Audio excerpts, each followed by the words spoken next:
Let's pray.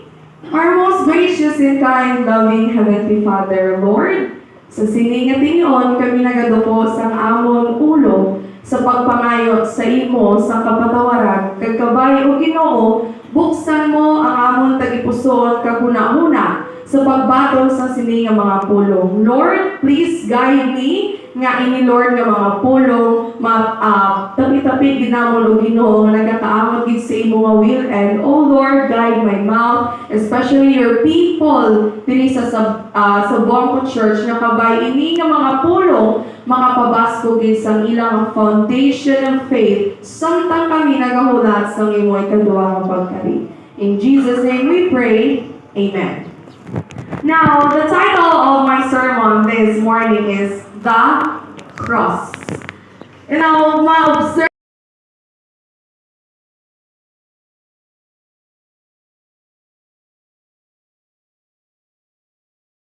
kabalo sa kamatuoran, di ba na? Nga, si mo na intindihan mo na kung ano kitang ginahambal sa Ginoo. Makahambal ka negative things sa ila. But I want to twist this morning. The cross.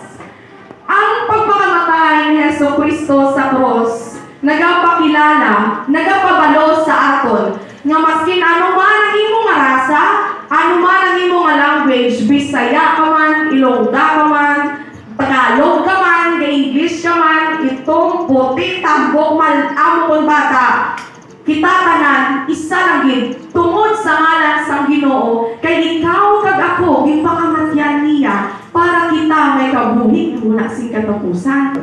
Now, na-observe ko dabi sa tanda kami ni Kuya sa motor. They are lining nga makakisa sa Santos, then ang ilang tradisyon na, then luhod sila sa mga muna. Then sa pagpakamatay ni Hesus Kristo, nag-search ko kung ano ang mga brutal nga ang execution sa una ka time. Kag may ara siya 8, but 7 ang siyang ikuha ko din. Ouch! Hindi ako na nga ako sa may side. Ouch! 8 of the most brutal execution methods from the ancient world. Ang una dire, ang the Brazil bull.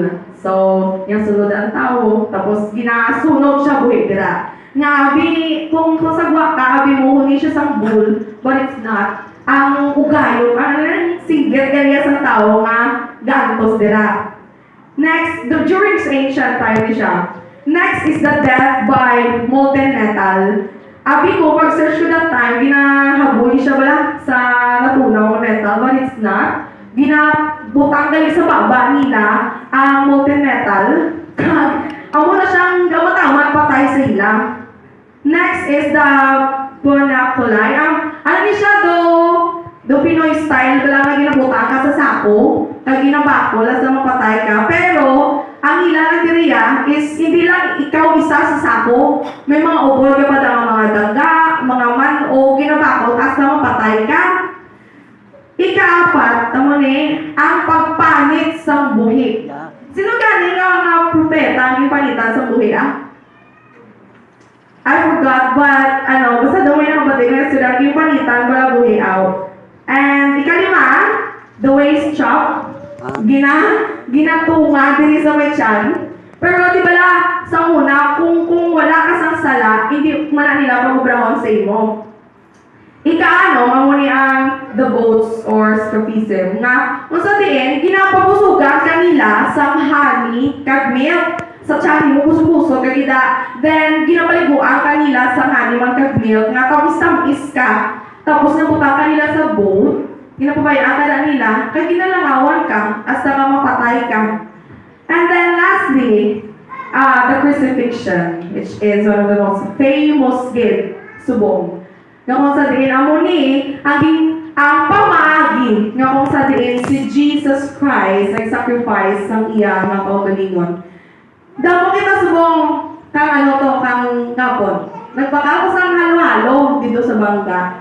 Then, samtang kung gusto mo, kanyagam ako, baka to be fries, kaya grade ko sa fries. Then, nagkao kami sa halo-halo. Samtang nalakat kami sa kalsada, di ba wala nga ako sa lakyan? Samtang nalakat kami sa kalsada, piyak kag piyak, puro ang ganito, bumburadyo, wala taguro ang ilang station yung napamatian. Then more on life testimony, ang ilang gina-share. Isa to, samtang ulat ko sa halo-halo na mo. Isa to nga iyan experience is, nakadamgo siya kano, isa siya ka-professional. Then, nakadamgo siya nga ang iya kano nga lola, na nagpapukaw sa iya, nga magbalik na sa Ginoo, mga muna ba lang mga experience. Then, ang last niya to conclude is kambalyang. Maski ano pagaling ang sitwasyon nato sa ato nga kabuhi, professional ka man o all ordinary people, makasasala ka man, tinlo ka man o unig ko sa panulukan sa iban, ang Ginoo gali, manuktok kita sa imo tagi pusoon, maabot kita tinion, nga uyugon niya ka, just like the life of Job. Tistingan niya gid ka kung ano nga klase ang pagtuo may ara sa imo nga kaugalingon. And ang dapat nimo nga panindugan sa imo kaugalingon, amo ang pagpamatuod man nga ako Ginoo nagasalig sa imo. You know, kung magambal na ako, Ginoo nagasalig sa imo, kahapos magambal. Pero once nga tistingan ka na, hindi ka ni rason kung ano ka kalawin kasimba sa church. Hindi ka ni rason maski pila pa ka scripture ang memorize nimo sa book. Hindi ka ni rason na maayo ka magwali. Maayo ang imo nga damoy mo kwarta. No. Maskin ano ka pa sa sining nga kalibutan. Tawo man kita sa gihapon nga tagsa-tagsa sa aton may personal nga problema. Kag ang Ginoo nakabalugin na. Ang Ginoo nakabalo nga ako as nga Jesus Christ, siya lang gid ang cure. Siya ang answer sa tanan naton nga pagtilaw sa kabuhi. Makambata, ano gid si Jesus Christ sa akon nga life? Nagpakamatay siya sa cross. Imagine, sino nga Ginoo nga ginalukan-lukan mo subong? Sino nga Ginoo, sino nga Virgin Mary, ang imo ginasulit-sulitan pangamuyo subong? Ang magpakamatay sa cross, gimbilin niya ang iyang naging harian para sa imo kag sa akon. Makaubra siya sa pila pa ka earth, makaubra siya sa pila pa ka Eve and Adam. Kaya yung tanang ubuson, kaya yung mag-ubra sa bago nga kalibutan nga wala sang sala, nga wala si Satanas. But do you think, kung obrahon na sang Ginoo, nagapakita bala nga siya Diyos sa gugma? Hindi. Bala? Hindi na mo pakita nga siya Diyos sa gugma, nagapakita lang na nga Diyos sa may otoridad nga kaya yung ubuson. Pero ginpakita ya sa bilog nga universo, nga even science cannot measure how deep the universe is. Even ang iyang pagigugma, hindi ma-measure sa science. Even us, even the Bible, ang Biblia kanina gambal nga, ang pagigugma sa Ginoo is unfathomable. Hindi tagid ma-measure. Maski ma-measure pa sa mga engineering, ang kung ano takos ng balay, sa nursing kung ano yung BP, kung normal ka bala o kung hindi. Maski ma-measure pa or maatagan pa sa teachers ang grades sa mga estudyante. But when it comes sa pagpalangga sa Ginoo, ang tagipusoon ta amo ang nakahibalo kung ano nga Diyos kita, ano nga Diyos may ara kita. Now, let me share to you the story of Junko Furuta. Isa rin siya ka-Japanese nga babae. Alamon nga babae, very faithful, and buot gid sa mga bata sa iya nga ginikanan. But, ang ulit ang kabing yung basa ko, nga as nakabagi ko nga, oh my! Kung ako ginanay na shock dito yado pamati ko sa earphone ko, din binabasa ko ang site nga ni. Nga grabe niya nakabo sa iya nga kabuhi. And the site ng mukha ko is Inside the Grisly Murder of Junko Furuta, the teenage girl who was tortured for 44 days. Imagine! Sobra isa ka bulan na pag-torture sa iya. 44 days. Junko Furuta was born in Misato, Saitama, Japan in 1971. And up until her kidnapping at age of 17, Bishishitian news sa naging kidnap. She was a normal girl. Furuta was known for being pretty. bright and getting good grades at Yashio Minami High School. Despite her good girl reputation, she didn't drink, smoke, or drugs. She was quite popular at school and seemingly had a bright future ahead of her. So, kumbaga, mga sikat na babae mga nagtatapos sa eskwelahan, mga high standard din siya nga kasi sa mga babae. So, not until November 1988, sa iya kabuhit nga kung sa diin tanan niya nga handong, tanan niya naging makasan, tanan nga pagbulig sa iya nga ginikanan at paggasto, nagbago. May nagbago nga kung sa diin dito gid siya gintistingan sa iya nga kabuhit. Amo ni siya ang rare photo niya before siya kidnap sa apat nga lalaki sila. Over the course of those 44 days, Junko Furuta was raped over 500 times by Miyano and his friends, as well as other boys and men that the four captors knew.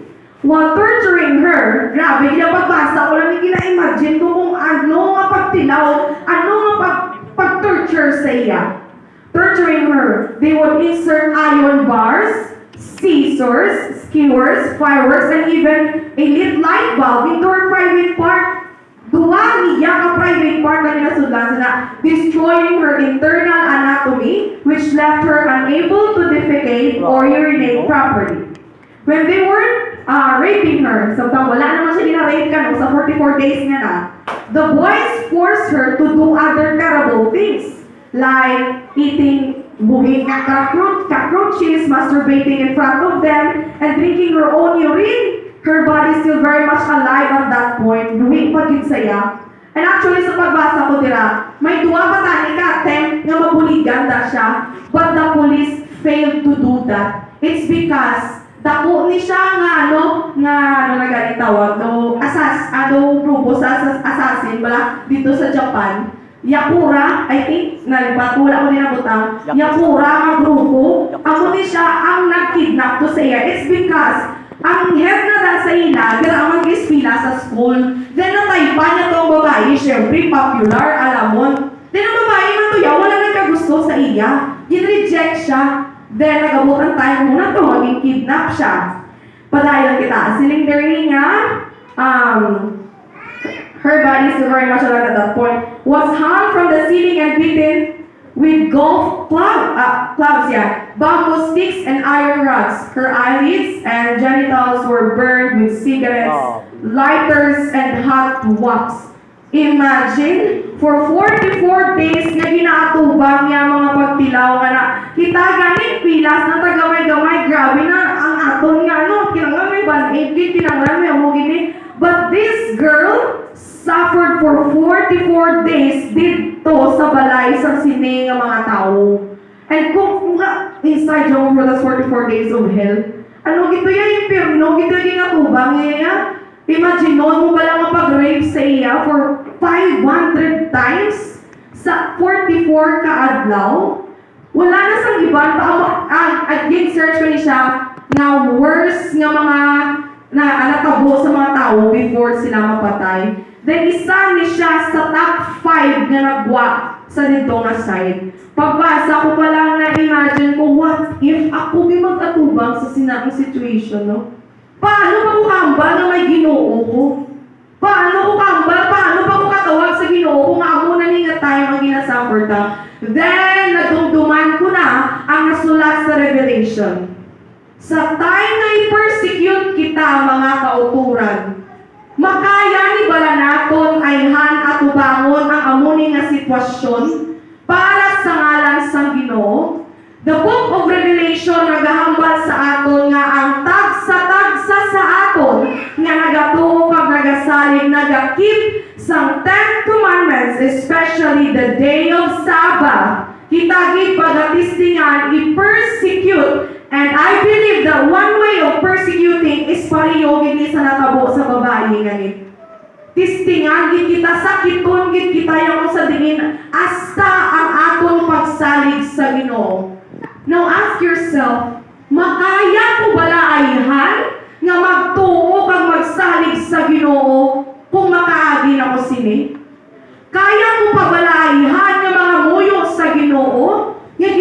ginasudlan na sa kung ano-ano ang akon nga lawas. But God is so amazing. May buhi kita nga Ginoo, maskin ano katulong sa sini nga kalibutan. Still Jesus, si Jesus nagahambal sa aton subong, I love you. And that word nga I love you, it's not just an ordinary I love you. Why? Because He died on the cross just to show the assurance sa atong tanan. Nga hindi kita magpareho kay Thomas nga nagadaw. Hindi kita mag-ilog kay Peter nga katatlo niya gitinay ang Ginoo. We know nga may maabot kinaya sa kabuhi naton nga magkasala kita, makadasma kita, may mga failures and flaws kita, pero may Ginoo gid nga nagapalangga sa aton, and ang pagpalangga sa aton, di ba may apat kita ka kind of types of love? And ang pinaka-highest nila is the agape. Nga kung sa diin ang pagpalangga nga na, it's unconditional. When we say unconditional, wala sang kapalit, wala na sang baylo. Kita yan, I love you if, I love you, but, pero magbalas ang Ginoo, I love you, period. And I will die for you. Because, hindi ko gusto, ang langit hindi ko brako, manginapon lang, manginubod lang sa mangyar ko, kundi gusto ko kamutanan nga dira sa kalibutan. The next, ang iya nga last word. Last word ya, just kill me. Patiya na lang ko bala. And then, nakatabo dito, January 4, 1982, Joko Furutas captors finally murdered her. The boys, sa mga lalaki dito, sakit siya, pero nagampat sila sa madyong, doon nagkasultanan sila nga, kung magdaog ko sa madyong, habasang babae, patyon niyo ko. Pero kung maperde ko sa madyong, sikihon niyo ko anong ginagawa niyo sa akin. Then that time, nagdaog ang babae, amo na itong natabo sa iya, gigpatay siya. Kung isipon ta, ano kakaluluoy sa sini nga babae.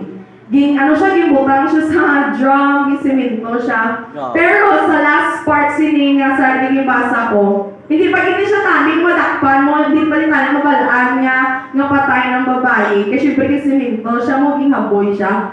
Pero may isa pagiging insidente, nga nagpatay ni sila, ang grupo man, nadakpan, kaya may rape naman sila pagiging nga babae. Until such time, during sa gina-interview na sa mga pulis, gisugid din na tanan-tanan. Then dito na balaan kung ano natabo kay Joko Furuta. No, makuton tabi ka mo. Kung bata nyo natabo ni sa bata nyo, makatuo kag makasalig babala ka mo, makapalangga babala ka mo sa inyo, isig ka pa rin mo. Mga tinaga palangganin nga ito na batian. Mga kipamubra palangganin sa ito nga filta. Do gina-abuse na ta, grabe na ta mag-react. But remember, kung paano nag-suffer si Jesus Christ, kung paano siya ginyabuta, kung paano siya ginkurunahan sa krus, kung paano siya ginduplaan, kung paano yung tanang angkon ang paglansang sa krus, pag-antos sa tanan niya kasakitan niya. Sige ba sa hugani dito nga, napamatian sa YouTube. Kung patyo ka sa unang time sa cross, pila pa na kadlaw mapatay kaya mo. Pero grabe ka brutal ang ginubra nila kay Jesus. Nga pila lang sa kainuras dito sa cross, patay na sa dayon. Kaya warning man to sa amon nga sa Sunday worship namon dito sa WBC. Patay na tuyo tayo si Jesus, siya sa kinababol palang saya. Gasamo na itong iya yung tulaan, unod, kagdugo. Pero wala ito tanang isip. Kay ano ginaisip ya? Ikaw kag ako nga may kabuhi nga wala sing katapusan. Kay nakabalo siya kung ano kagaro ang ini nga kalibutan. Kag kung ano kanami ang nagawlat sa aton dito sa langit. Now, let's go sa justice. Ang natabo ang sentensya sa ila. Si Hiroshi Miyano was sentenced to 20 years. So, diriya sa Pinas, ano na naman, life imprisonment na lang yung natabo. Kasi pero hindi. Ang isa to, term of 5 to 9 years. years, 10 years,